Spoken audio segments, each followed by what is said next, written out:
Dean, we're having a little debate over here. We need your expertise. Okay. You know Gigi, right? Well, I mean, we just met. Wait, will you stand up so that he can take a look at you? Go on, stand up. Well? Well, what? What do you think? Do you think she's beautiful? I don't know, I mean... Yeah, I guess she's fine. Yes, that's exactly.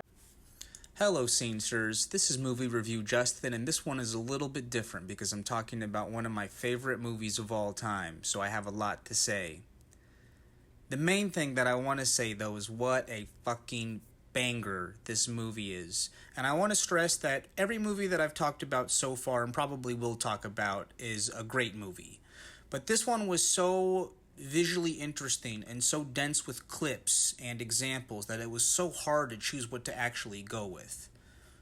This is Psychology in Movies, where we talk about psychology concepts and try to explain them from great examples in movies that serve as perfect illustrations.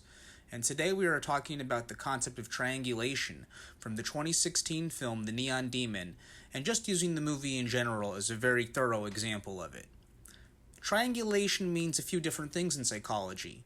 It can be a divide and conquer tactic where a person in authority pits two or more people against each other by giving one person favorable treatment while either neglecting or criticizing the other.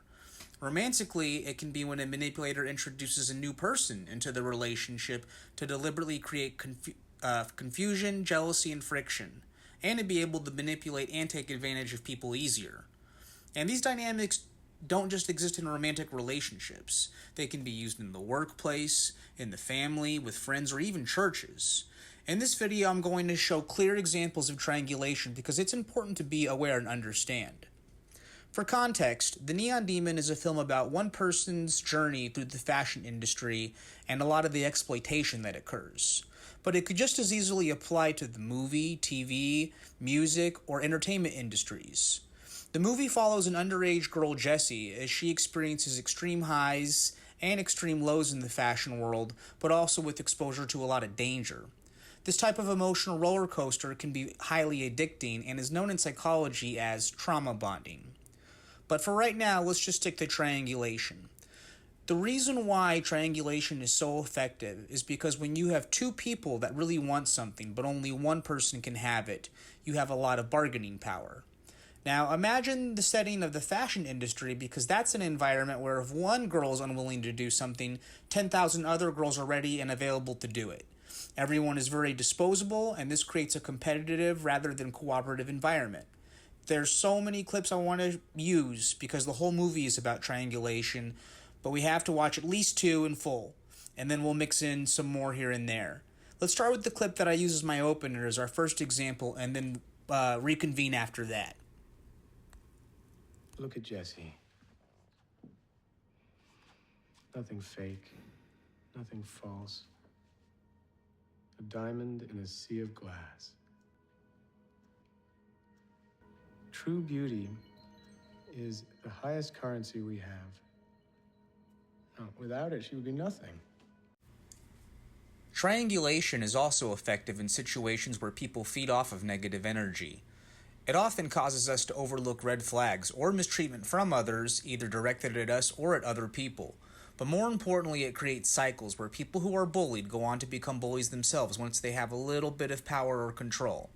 I'm sure any reviewer worth their salt has picked up on the metaphor that all of these models are essentially the same woman, just at various stages of their careers. It's an ironic and never-ending cycle of young women rising to power only to get other women jealous and threatened by their success, and thereby conspiring to tear one another down. And all of this is weaponized by certain industries, which prey on these types of people. I'm sure the same thing exists in the music or TV industry, but is probably unique to modeling because at least in those other industries, there's more collaboration happening. Great actors work with other great actors and are improved or complemented through sharing a scene together. Musicians still enjoy each other's music and collaborate all the time. But because modeling is essentially a zero-sum game, it serves as a hunting ground for people to prey on these young women.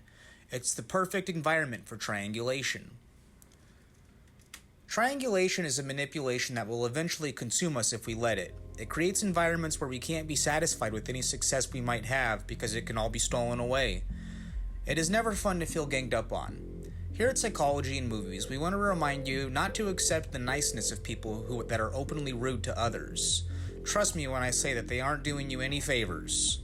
And learn to have some humility. When we constantly feel like we need to be better than other people, it just makes us feel more insecure about ourselves in the long run. Tell yourself that it's okay to lose every once in a while. Even the greatest people have failures. Don't be so weak and fragile that you can't tolerate failure. This has been Movie Review Justin with Psychology in Movies, reminding you to stay healthy and informed.